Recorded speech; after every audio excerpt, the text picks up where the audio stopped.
बोलिए वाल्मीकि रामायण की जय। आज हमारे अशोक भैया जी वाल्मीकि रामायण का पहला बालकांड बड़े प्यार से पढ़ रहे हैं, आप भी बड़े ध्यान से सुनिएगा।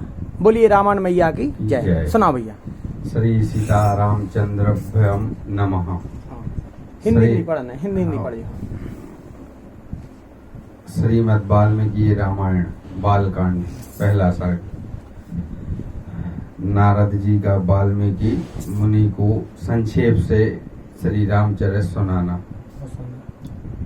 तपस्वी वाल्मीकि जी ने तपस्या और स्वाध्याय लगे हुए विद्वानों में श्रेष्ठ मुनिवर नारद जी ने पूछा,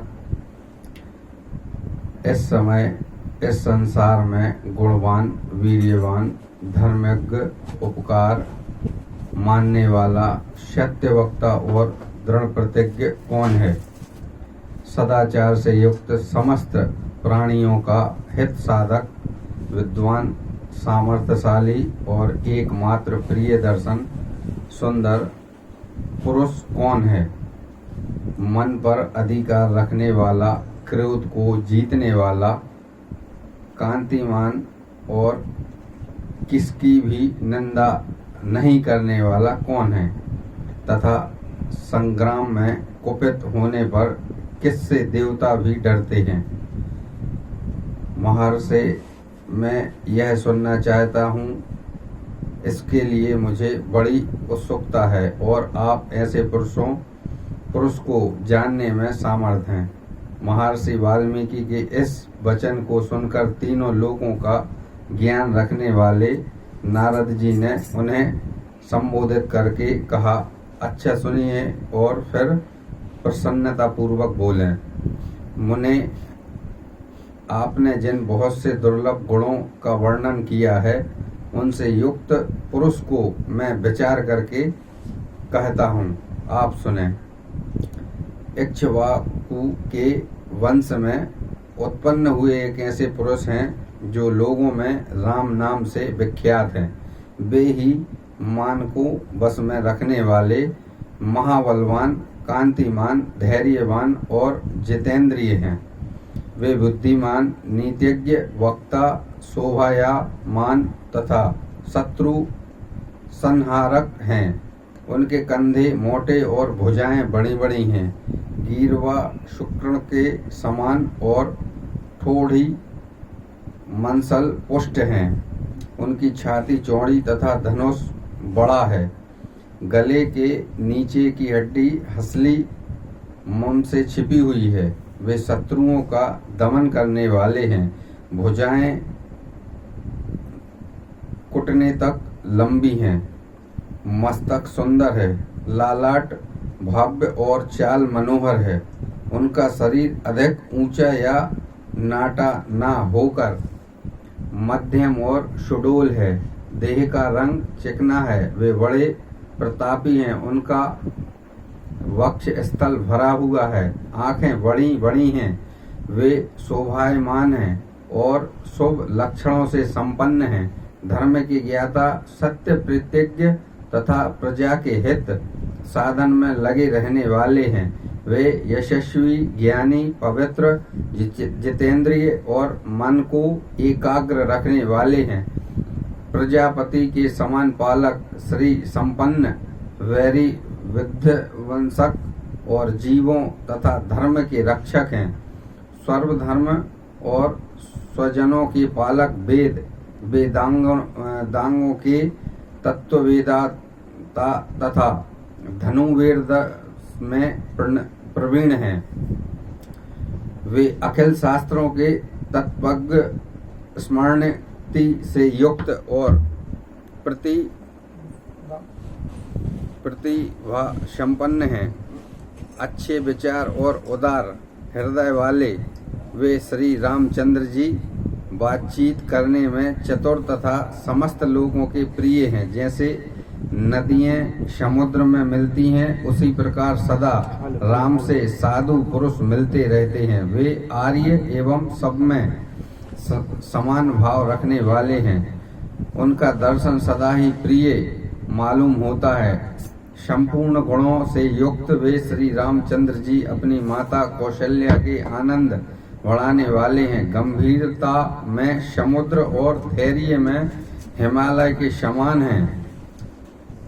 वे विष्णु भगवान के समान बलवान हैं। उनका दर्शन चंद्रमा के समान मनोहर प्रतीत होता है।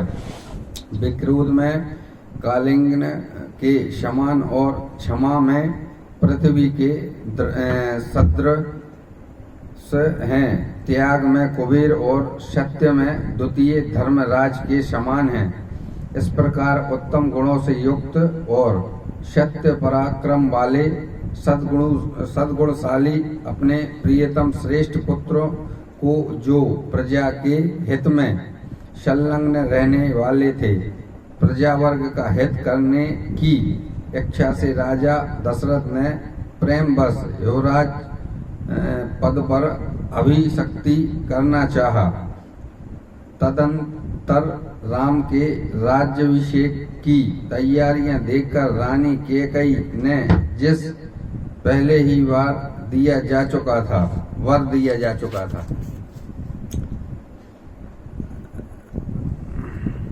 राजा से यह वर मांगा कि राम का निर्वासन, वनवास और भरत का राज्याभिषेक हो।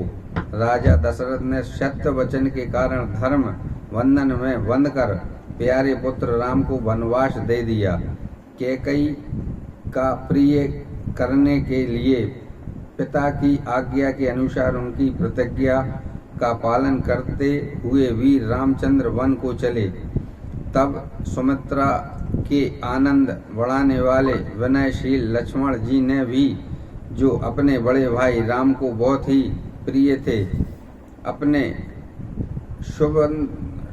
सुबंधु का परिचय देते हुए स्नेहवश वन को जाने वाले वंधुवर राम का अनुसरण किया और जनक के कुल में उत्पन्न सीता भी, जो अवतरणीय हुई, देव माया की भांति सुंदरी, समस्त शुभ लक्षणों से विभूषित स्त्रियों में उत्तम, राम के प्राणों के समान प्रियतमा पत्नी तथा सदा ही पति का हित चाहने वाली थी। रामचंद्र जी के पीछे चली जैसे चंद्रमा के पीछे रोहिणी चलती हैं। उस समय पिता दशरथ ने अपना सारथी भेजकर और पुरवासी मनुष्यों ने स्वयं साथ जाकर दूर तक उनका अनुसरण किया। फिर श्रृंगवेरपुर में गंगा तट पर अपने प्रिय निषादराज गुह के पास पहुंचकर धर्मात्मा श्री रामचंद्र जी ने सारथी को अयोध्या के लिए विदा कर दिया।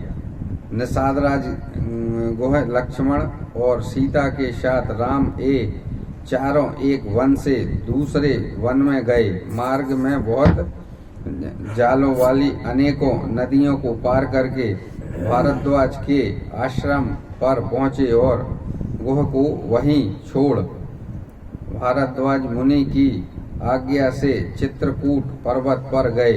वहाँ वे तीनों देवता और गंधर्वों के समान वन में नाना प्रकार की लीलाएं करते हुए एक रमणीय पर्णकुटी बनाकर उसमें सानद रहने लगे।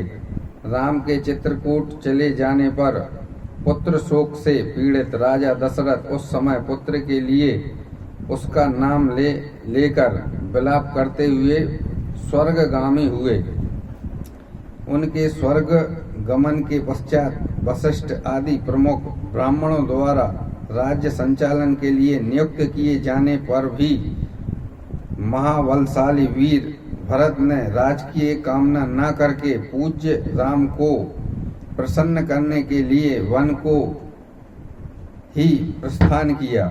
वहां पहुंचकर शब्दावनायुक्त भरत जी ने अपने बड़े भाई सत्य पराक्रमी महात्मा राम से याचना की और यों कहा, धर्मयज्ञ आप ही राजा हो।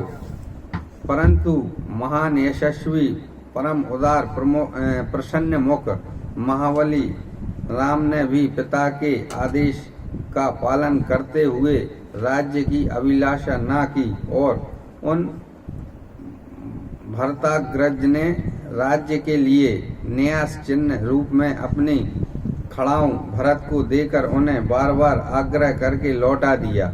अपनी अपूर्ण इच्छाओं को लेकर ही भरत ने राम के चरणों का स्पर्श किया और राम के आगमन की प्रतीक्षा करते हुए वे ननिद्र ग्राम में राज्य करने लगे। भरत के लौट जाने पर सत्य प्रतिज्ञ जितेंद्र श्रीमान राम ने वहां पर पुनः नागरिक जनों का आना जाना देखकर उनसे बचने के लिए एकाग्र भाव से दंडकारण्य में प्रवेश किया।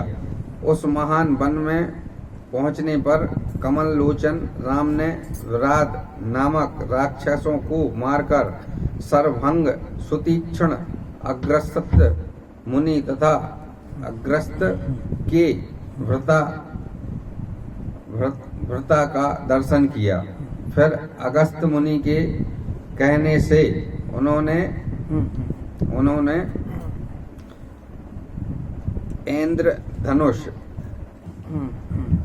इंद्रधनुष एक खग और 2 तृणीय जिनमें बाण कभी नहीं घटते थे प्रसन्नता पूर्वक ग्रहण किए। एक दिन वन में वनचारकों के साथ रहने वाले श्री राम के पास असुर तथा राक्षसों के वध के लिए निवेदन करने को वहां के सभी ऋषि आए। उस समय वन में श्री राम ने दंडकारण्यवासी अग्नि के समान तेजस्वी उन ऋषियों को राक्षसों के मारने का वचन दिया और संग्राम में उनके वध की प्रतिज्ञा की। वहां ही रहते हुए श्री राम ने इच्छानुसार रूप बनाने वाली जन स्थान निवासिनी शूर्पणखा नाम की राक्षसी को लक्ष्मण के द्वारा उसकी नाक काटकर कुरूप कर दिया। तब शूर्पणखा के कहने से चढ़ाई करने वाली सभी राक्षसों को और खरदूषण त्रिशिरा तथा उनके पृष्ठपोषक असुरों को राम ने युद्ध में मार डाला। उस वन में निवास करते हुए उन्होंने जन स्थानवासी 14,000 राक्षसों का वध किया। बोलिए वृंदावन बिहारी जी सरकार की है। देखो वाल्मीकि रामायण का भी थोड़ा अध्ययन हुआ है। इसके बाद अपन और कीर्तन करते हरे कृष्णा। कहाँ तक रह गया? चलो पढ़ो लो, यहाँ तक पढ़ो पूरा। तब शूर्पणखा के कहने से चढ़ाई करने वाले सभी राक्षसों को दूषण मार डाला। उन निवास जन्म स्थानीय वासी 14 राक्षसों को वध किया। तत्पंदा कुटुंब का वध सुनकर रावण नाम का राक्षस क्रोध से मूर्छित हो उठा और उनसे मीराज राक्षस से सहायता मांगी। यद्यपि मीराज ने यह कहकर कि रावण उस बलवान राम के साथ तुम्हारा विरोध ठीक नहीं है, रावण को उनको वार मना किया, परंतु काल की प्रेरणा से रावण ने मीरज के वाक्यों को टाल दिया और उनके साथ ही राम के आश्रम पर गया। बोलिए वाल्मीकि रामायण की जय। अब भैया थोड़ा दिन कल करेंगे। आइए इसके बाद और भी कार्यक्रम करते हैं।